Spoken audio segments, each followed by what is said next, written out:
I was overshadowed my whole life by my golden child sister. But finally, on my wedding day, I got my sweet revenge. My parents always favored her, and it was blatantly obvious.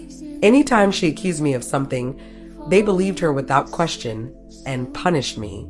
But if I had undeniable proof that she was in the wrong, they'd find a way to excuse her and still scold me. It was exhausting. Even my birthday was hijacked. The cake was always her favorite flavor, and my parents pretended like they didn't know I hated it. Whenever we went out, it was to places she wanted, even when it was supposed to be my special day. My sister grew up spoiled, and I was her punching bag. At first, she mostly ignored me, but once we hit our teenage years, things took a sharp turn for the worse. She lost all her friends, and her behavior went downhill fast. Did her friends ditch her because she was mean? I wouldn't know. We were never close. My parents would only brag about her achievements, never mentioning her flaws, while they used my mistakes as entertainment, always pointing them out. I only knew she was friendless because we went to the same school, and suddenly, she was always by herself. Meanwhile, I was fairly popular, and that seemed to irritate her. One day, out of nowhere, she decided that I wasn't just an occasional punching bag anymore. I was her new target. She started making up stories about me and my friends, and my parents believed every word. They stopped letting me hang out with anyone, using excuses like, "Your sister says they're not good people," or "Why can't you just enjoy family time like your sister?" What saved me from complete isolation was my extended family. Most of them lived in our hometown, and I was pretty close to my cousins despite the age gap. At one family gathering, my cousins invited me to do something with them, and I sadly explained that I wasn't allowed to go anywhere. When they asked why, my kid self blurted out the truth. I'm not allowed to have friends because my sister doesn't have any. That got back to the adults, who apparently tore into my parents later. Sure, I got grounded for a month for lying, but they gave me a little more freedom after that, so it was worth it. After that embarrassment, my sister demanded to switch schools. The humiliation of our extended family, knowing her social status must have been too much for her. My parents, of course, agreed to send her to a more expensive school that was further away. She made new friends there, but instead of going back to ignoring me, she doubled down on making my life difficult. She realized how much control she had over me, and that power made her relentless. Her new friends would come over and bully me while my parents shrugged it off as light teasing. I never dared invite anyone to our house. My parents were terrible hosts, and my sister would accuse my friends of stealing, which of course my parents believed. The only people I could count on were my cousins, since my parents didn't treat family the way they treated my friends. Then I got my first boyfriend. I didn't want to bring him home, but my parents insisted. At one point, we were separated, and he came to find me looking upset. Apparently, my sister had been flirting with him, wearing skimpy clothes, batting her eyelashes, and trash-talking me.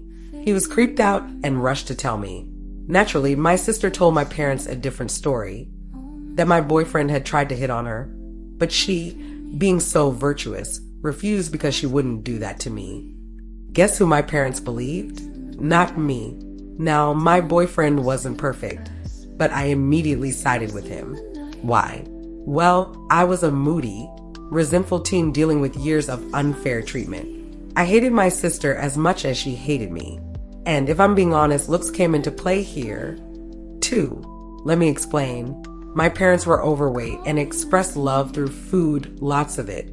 My sister inherited that trait and was also overweight, while I stayed skinny because punishments usually involved no treats or snacks. Don't get me wrong, looks aren't what defines someone, it's personality. But even back then, my sister was spoiled, rude, and completely unaware of how bad her attempts at flirting were. She never really had to work for anything since she could just demand it, and my parents would deliver. Add to that the fact that she didn't exactly look like a sexy model. Even my insecure teenage self didn't buy the idea that my boyfriend would cheat on me with her. Anyway, my parents banned me from seeing such a horrible boy. I tried to keep the relationship going in secret, but it was tough, and we eventually broke up. After that, I started dating someone new, but the same thing happened. My sister accused him of flirting with her, and when he refused her advances, my parents, once again, believed her. I tried to point out that this had happened before, But they decided that I was just terrible at picking boyfriends and clearly couldn't make good choices. With my parents constantly siding with her, my relationship couldn't survive the whole Romeo and Juliet situation and fizzled out. Eventually, I ended up with a bit of a reputation in high school. I was okay with making out with boys and having fun, but I avoided any serious relationships. Thankfully, that little detail never made its way back to my parents or my sister. Meanwhile, my sister did manage to bring one boyfriend home during all this drama. He was paraded around the house like a prize, and my parents never missed a chance to remind me how I should be more like her and find myself someone good. Then, suddenly, he stopped coming around and the story changed. He became a conniving bastard who tricked my sister. Oh well, the unequal treatment didn't end there. My sister always had more spending money, and her curfew was miles better than mine. She could come and go as she pleased, while I had strict limits. If I dared to complain, my parents would tell me it was because she was older. But when I reached her age, did I get the same freedom? Of course not. When I pointed this out, they either denied they ever said that or claimed it was because I couldn't be trusted, using her made-up stories about my boyfriends and friends as proof of my bad judgment. Time passed, and it was finally time for my sister to graduate. She got accepted into a college, but it wasn't exactly a prestigious one, and she didn't get any scholarships. My parents, of course, made a huge deal out of it and told her they'd cover all the costs. I didn't really care about the details. I just knew her grades in high school were great because anytime she got a B, we practically threw a parade. Meanwhile, I always got good grades, but my parents never celebrated. They'd shrug and say, "Well, you always get good grades. What's there to celebrate?" Naturally, they made a ton of fanfare about her college plans and proudly declared they'd pay for everything. I was mostly just relieved she'd be going away. Not that it made my life any easier. She came home every other weekend and somehow things kept disappearing from my room, or she'd think of new ways to make my life miserable. As for me, my curfew stayed strict as ever. Then one day, my mom sat me down for the talk about my own impending graduation. I was only a year younger than my sister, after all. She told me that since they were paying for my sister's college, they didn't have any money left to pay for mine. So it would be best if I started working immediately after graduation and waited until my sister finished school to see if they could afford something for me. Oh, and if I wanted to stay at home after graduating, I'd have to pay for all my own stuff, including rent and part of the bills. I mentioned I could apply for student loans, to which my mom replied, "Yes, except no." She claimed they were just looking out for me and would decide whether college was worth me going into debt for. I wasn't sure how they could stop me from getting loans, but I didn't bother asking. They didn't even mention scholarships. By that point, they had no idea what my grades were, and they never believed in me anyway. I didn't blink. I simply said, "Okay." My mom clearly didn't expect that. She looked almost disappointed, like she was hoping I'd throw a tantrum, so they'd have an excuse to never pay for my college. But I stayed calm, thanked her for caring, and that was that. Later, my dad tried to give me the same speech, but I stayed just as unemotional.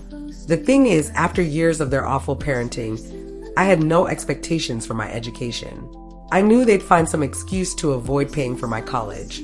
I never believed for a second that if I worked and waited for my sister to graduate, they'd help me. But what they didn't know was that I'd been preparing for college for a long time. With all the restrictions they put on me, I barely had a social life, so I had plenty of time to study. And study I did, because I saw what was coming. They wanted my sister to walk down the aisle at my wedding, first, and in a wedding dress. Their excuse? It wasn't right for a younger sister to marry before the older one, so to make it fair, they suggested my sister at least get the experience of walking down the aisle at my venue, dressed in a wedding gown, with pictures taken, and even a cake later. Now, my husband will share his side of the story. Vengeful husband here. Hell hath no fury like a man who lurks on pro-revenge and instant karma forums when his beloved is wronged. As much as my wife, yes, she's my wife now, paints me as some quick-witted guy, I'll admit that my brain completely short-circuited when her parents seriously suggested that nonsense. It was like watching someone willingly take the Trojan horse in a second time. After my brain rebooted, I had a long list of insults ready to go. But something deep down, call it my inner devil, whispered, "String these idiots along." So I told him I'd think about it, see how my fiancée, now wife, would react, and then made a quick exit before I gave away any of my devious plans. Back to me, the wife.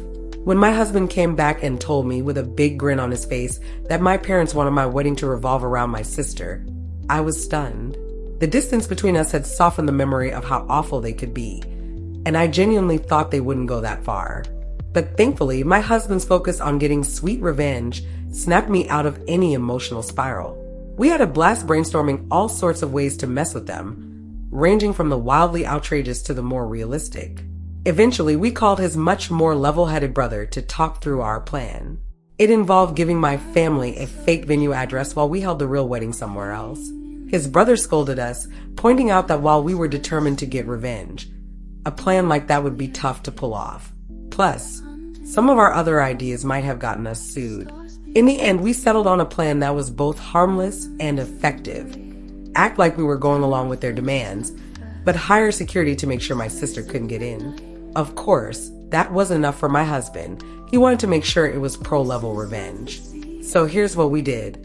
My husband went back to my parents and told them he'd thought it over. He said he doubted I'd be okay with the plan, but personally, he didn't see the issue. In fact, to avoid family drama, he'd even help them pull it off. He also pointed out that I hated conflict, so if I was surprised with the whole thing at the wedding, I might not make a scene. But since marriage is such a big deal, who knew if I'd lash out? So he suggested a compromise. They'd help pay for the wedding, which would put even more pressure on me to stay quiet during the ceremony. I'd be too grateful to cause a fuss, especially with both families there. Apparently, my parents were stunned, and my grown sister literally skipped with joy like a little kid when they accepted the deal. Here's where things got even better. My husband, using their own words against them, told them that because of my poor judgment and history of bad boyfriends, I had become paranoid and controlling. He said I had a habit of checking his phone to make sure he wasn't cheating, so it was crucial that nothing about this plan be put in writing. Any discussions about my sister walking down the aisle had to happen in person at their house. And so began the months of deception where my parents and sister thought they were outsmarting me while we were playing them the entire time. They stayed under the radar for a while, but of course my parents still wanted input on everything, especially the things that mattered to me, like the songs and color scheme. My husband would convince them to back off, making it seem like he was helping keep me in line. And since we never really cared much about the ceremony itself, we didn't mind letting them think they had control. Now here's the real genius. We go check out the drink and menu options for the reception, and instead of picking the best ones, we go for the cheapest or second cheapest. Then my husband would secretly take my sister to sample the options and sigh, saying something like, "It's such a shame, but we don't want to take advantage of my parents' generosity, so we'll just go with the lower price choices." Cue my sister throwing a fit and demanding my parents pay for the best options. My parents, not wanting to disappoint her, would tell me not to worry, they'd cover it. My husband and I had already agreed that if my dad abandoned me, I'd say those exact words to make him look as bad as possible. And honestly, the tears weren't just an act. I was genuinely hurt and doing my best to hold back from crying. My friend played her part perfectly, loudly asking, "What did he mean by it shouldn't be you?" so that everyone could hear and gossip. Then she said, "I'll go check," and ran off. This was all part of the plan to create chaos and prevent my dad from returning to stop the ceremony. Soon after, my mom also left to investigate. My husband's dad, who'd been briefed about this, quickly ran over and took my arm. His rushed, almost desperate move to escort me made me smile despite everything. I walked down the aisle to whispers as the guests buzzed with conversation about what was happening. Some even left to check on the commotion themselves. But once I reached my husband, everything settled. He comforted me, joking that my sad face was so convincing I deserved an Oscar. He reassured me he'd handle my parents after what they pulled. We got married without any further interruptions. My parents didn't come back, though I noticed people trickling in and out during the reception. No one told me what was happening. At one point, someone whispered in my husband's ear, and he excused himself to step outside. When he returned, his expression was thunderous, but he whispered to me that he had to leave the room to hide his grin before he broke character. Here's what I found out later, pieced together from friends, family, the security guard, and my husband. My sister showed up in a wedding dress. Just as we planned, security refused to let her in. He told her, "You must be at the wrong venue because we already have a bride." We tipped him generously for this. My dad, furious, tried threatening the guard with the police, claiming he didn't know who this guy was and that he couldn't possibly be working there. The guard calmly offered to call the police himself, stating that he was hired by us and was simply doing his job. Realizing that involving the cops would take too long, my dad demanded that the guard let my sister in. At this point, my friend arrived and started shouting and insulting my sister, asking, "What the hell is going on?" She stalled them while my mom showed up, followed by more guests. By this time, the plan had completely fallen apart, and all my parents could do was try damage control.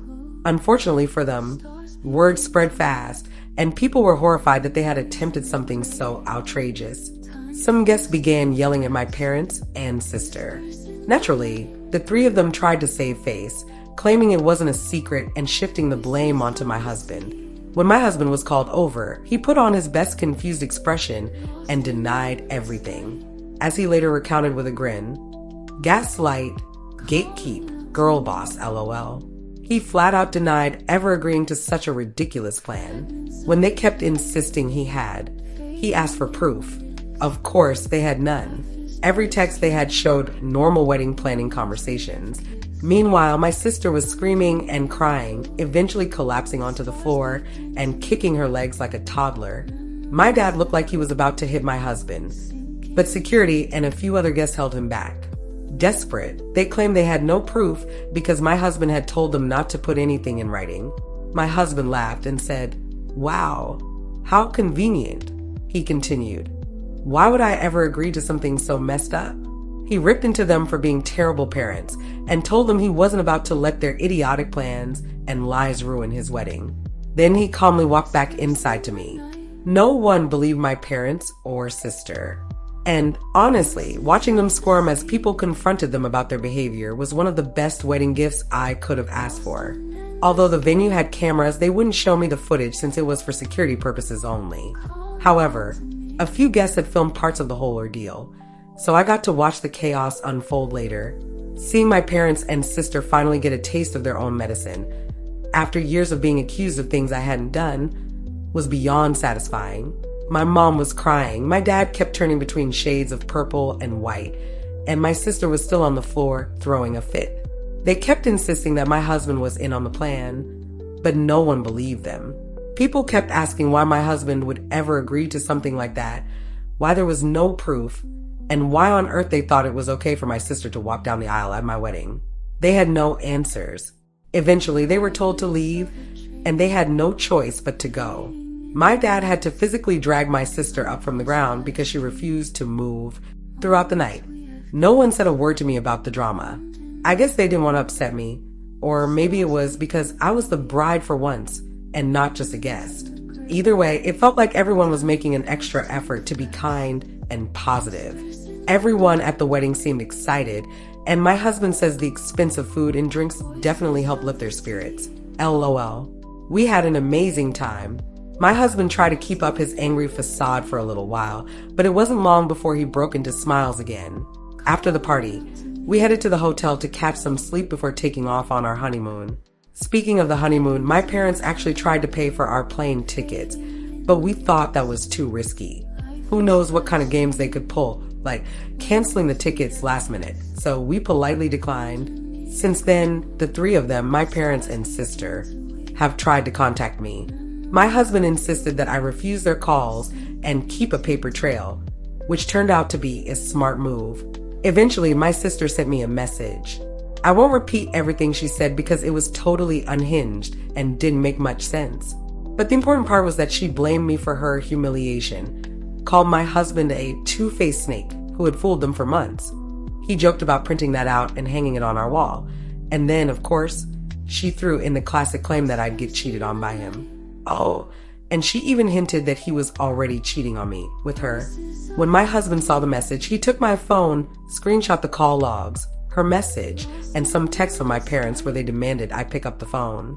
He sent it all to our family group chat, along with some other messages they'd sent him calling him names and threatening him. But he kept playing his part, acting like they were delusional and that he never agreed to anything. He even threatened to sue them for defamation and harassment. In the group chat, he wrote a plea for help, saying I was being harassed nonstop by my parents and sister, and begging the rest of the family to intervene, so they wouldn't ruin our honeymoon the same way they tried to ruin our wedding. He ended with a playful jab, asking everyone not to share our location so that my sister wouldn't show up and claim he'd somehow agreed to pretend to sleep with her in our honeymoon suite. LOL. My family assured us they'd take care of it, and since then, we've had peace.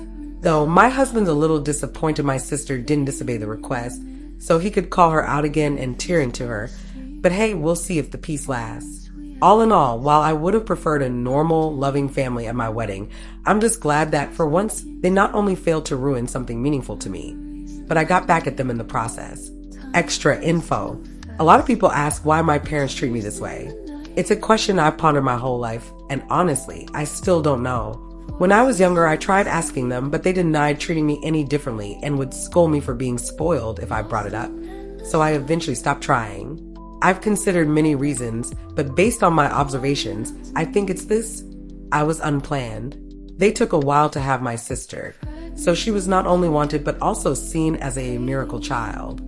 But given the small age gap between us, I think they didn't expect to have another child so soon after my sister, if at all, and probably didn't use proper protection. Once they found out about me, it was too late, and they were stuck with an unplanned baby while still raising a newborn. They weren't financially stable, so having another mouth to feed likely made things harder, and I think they resented me for it.